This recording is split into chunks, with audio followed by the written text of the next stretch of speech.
ಬಹಳ ಪ್ರಾರ್ಥನೆಗಿಂತ చాలా ప్రార్థించడం కంటే ಈಗ ಒಂದು ಕಡೆ ఒక సాట ಬಹಳ ಪ್ರಾರ್ಥನೆ, చాలా ప్రార్థన, ಬಹಳ ಉಪವಾಸ ಪ್ರಾರ್ಥನೆ, చాలా ఉపవాస ప్రార్థన, ಬಹಳ ಕಣ್ಣೀರಿನ ಪ್ರಾರ್ಥನೆ, చాలా కన్నీరు ప్రార్థన. ಇನ್ನೊಂದು ಕಡೆ ఇంకొక చోట ಸಾಸಿವೆ ಕಾಳಷ್ಟು ನಂಬಿಕೆ. మరి శాశ్వత కాలం అంత విశ్వాసం ఉంటే చాలు. ಇನ್ನೊಂದು ತುಂಬಾ ಪ್ರಾರ್ಥನೆ, మరి చాలా ప్రార్థన, ಇನ್ನೊಂದು ಕಡೆ ಸಾಸಿವೆ ಕಾಳಷ್ಟು ನಂಬಿಕೆ. మరి శాశ్వత కాలం అంత విశ్వాసం ఉంటే చాలు. ಯಾವುದು ದೊಡ್ಡದು? ఏది గొప్పది? ಇಲ್ರಿ, ಸುಳ್ಳು ಹೇಳ್ತೀರಿ ಏನ್ರಿ ನೀವು? ಸುಳ್ಳು ಹೇಳ್ತೀರಿ ಹಂಗ ఊరకండి, అబద్ధాలు చెప్తున్నారు మీరు. ನಾನು ಅಳಬೇಕು. ఏడ్సాలి అయ్యా తండ్రి, డాడీ, ದೇವ್ರೆ ಹೊಟ್ಟೆ ಊಟ ಇಲ್ಲ ದೇವ್ರೆ, ప్రభా కడుపులో ఏం లేదైనా. ಇಲ್ಲಮ್ಮ, కాదు ಸಾಸಿವೆ ಕಾಳಷ್ಟು ನಂಬಿಕೆ, శాశ్వకాలంత విశ్వాసం ఉంటే ಬೆಟ್ಟವನ್ನು ಕಿತ್ತುಕೊಂಡು ಹೋಗು ಅಂತ ನಾನು ಹೇಳ್ಬೇಕು, ನೀನಲ್ಲ. కొండను కూడా పగిలించేంత గొప్ప కార్యం జరుగుతుంది. ಸಾಸಿವೆ ಕಾಳಷ್ಟು ನಂಬಿಕೆ, మరి శాశ్వకాలంత విశ్వాసం ఉంటే ನಿಮ್ಮ ಮುಂದೆ ದೊಡ್ಡ ಬೆಟ್ಟ ಇದೆ, మీ ముందు కొండ ఉంది, పెద్ద ಆ కొండ. ಬೆಟ್ಟ ನೋಡಿ, ఆ పర్వతం చూసి ಏಸಪ್ಪ యేసయ్యా ನಿನಗೆ ಗೊತ್ತಾಗಲ್ವಾ? నువ్వు చూడడం లేదా? ಕಿವಿ ಇಲ್ವಾ? నీకు చెవి లేదా? ನಿನಗೆ ಕಣ್ಣಿಲ್ವಾ? కన్ను లేవా? ಹೊಟ್ಟೆಲ್ಲ ಒಳಗೋಗಿದೆ ನೋಡು, నా సమస్య చూడు, కడుపులో ಮಂಡ್ಕಲ್ ನೋಡು, కాల్లో చూడు.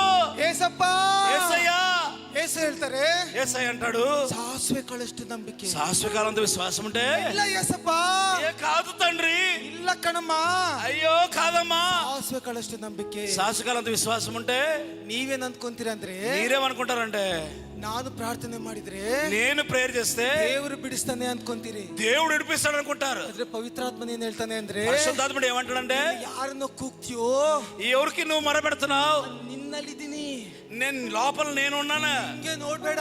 ఏంటో ఎక్కడో బయట ನೀನು చూడొద్దు. ಹಂಗೆ ನೋಡಿದ್ರೆ నువ్వు ఇలా చూస్తే ಆ ಪರಲೋಕವನ್ನು ಸೀಳಿ ಇಳಿದು ಬಂದಿದ್ದೀನಿ. ఓ పరలోక ద్వారం వదిలేసి నీలోకి వచ్చా. ಪರಲೋಕದಲ್ಲಿ ಯಾರು ಇಲ್ಲ. హల్లెలూయా, ಹಲ್ಲೆಲೂಯಾ, హల్లెలూయా. ಅಲ್ಲಿ ಯಾರು ಇಲ್ಲ, అక్కడ ఎవరు లేరు. ಅದನ್ನು ಓಪನ್ ಮಾಡಿದ್ದೀನಿ, అవన్నీ తెరిచేశాను. ಅದು ಇನ್ನೂ ಮುಚ್ಚಲ್ಪಟ್ಟಿಲ್ಲ. అది ఇంకా ಅಲ್ಲಿಂದ ಇಳಿದು ಬಂದಿದ್ದೀನಿ. అక్కడి నుంచి వచ్చేసాను. ಈಗ ದೊಡ್ಡ ಬೆಟ್ಟ ನೋಡ್ತೀಯಲ್ಲ, మరి కొండ చూసి ಹಗಲು ರಾತ್ರಿ ಅದಕ್ಕೋಸ್ಕರ ಪ್ರಾರ್ಥನೆ ಮಾಡ್ತೀಯಲ್ಲ, మరి పగలు రాత్రి కొండ కోసం ప్రార్థిస్తున్నావు. ಹಳೆ ಒಡಂಬಡಿಕೆಯಲ್ಲಿ ಆಕ್ಸಸ್ ನನ್ನ ಕೈಲಿತ್ತು, మరి ఆ యొక్క పాత నిబంధనలో నా దినములో ఉంది. ಆದ್ರೆ ಹೊಸ ಒಡಂಬಡಿಕೆಯಲ್ಲಿ అయితే కొత్త నిబంధనలో ಪಾಸ್ಟರ್ ಹೇಳ್ದಾಗೆ, మరి కొత్త నిబంధనలో ಸಾಸಿವೆ ಕಾಳಷ್ಟು ನಂಬಿಕೆ ನಿನಗಿದ್ರೆ శాశ్వత కాలంతో విశ్వాసం ఉంటే ಆಕ್ಸಸ್ ನಿನ್ನಲ್ಲೇ ಇದೆ. మరి నీలో లోపల ఉంది. ನೀನೇ ಹೇಳ್ಬೇಕು, ಗುಡ್ಡವೇ ಕಿತ್ತುಕೊಂಡು ಹೋಗು, ఏ పర్వతమా వదిలి వెళ్ళిపో, ಸಮಸ್ಯೆಯೇ ಕಿತ್ತುಕೊಂಡು ಹೋಗು, సమస్య వేరు నుంచి పారిపో, ರೋಗವೇ ಕಿತ್ತುಕೊಂಡು ಹೋಗು, రోగమా వేరు సహా వెళ్ళిపో, ಬಡತನವೇ ಕಿತ್ತುಕೊಂಡು ಹೋಗು. పేదరికమా వెళ్ళిపో. ಈ ಲೋಕದಲ್ಲಿ ಆತನು ಯಾರೆಲ್ಲಾದ್ರೂ ವಾಸ ಮಾಡ್ತಾನೆ ಅಂದ್ರೆ, ఈ లోకంలో ఎవరినైనా ఆయన ఉంటాడు లోపల అంటే ಆತ ನನ್ನಲ್ಲಿ ವಾಸ ಮಾಡ್ತಾನೆ. నాలో వాసం చేస్తాడు. ಎಲ್ಲರೂ ಹೇಳೋಣ, ನನ್ನಲ್ಲಿ ವಾಸ ಮಾಡ್ತಾನೆ. అందరూ చెప్పండి, నాలో ఉంటాడు దేవుడు, ನನ್ನಲ್ಲಿ ವಾಸ ಮಾಡ್ತಾನೆ. నాలో నివాసం చేస్తాడు. ನನಗೆ ಬೆಟ್ಟದಷ್ಟು ನಂಬಿಕೆ ಬೇಡ, నాకు పర్వతం లాంటి విశ్వాసం అక్కర్లేదు. ಸಾಸಿವೆ ಕಾಳಷ್ಟು ನಂಬಿಕೆ ಸಾಕು. ఈ శాశ్వకాలంత విశ్వాసం ఉంటే చాలు. హల్లెలూయా. హల్లెలూయా. If you like this video, please like and subscribe to Vision TV and share it with your friends and family.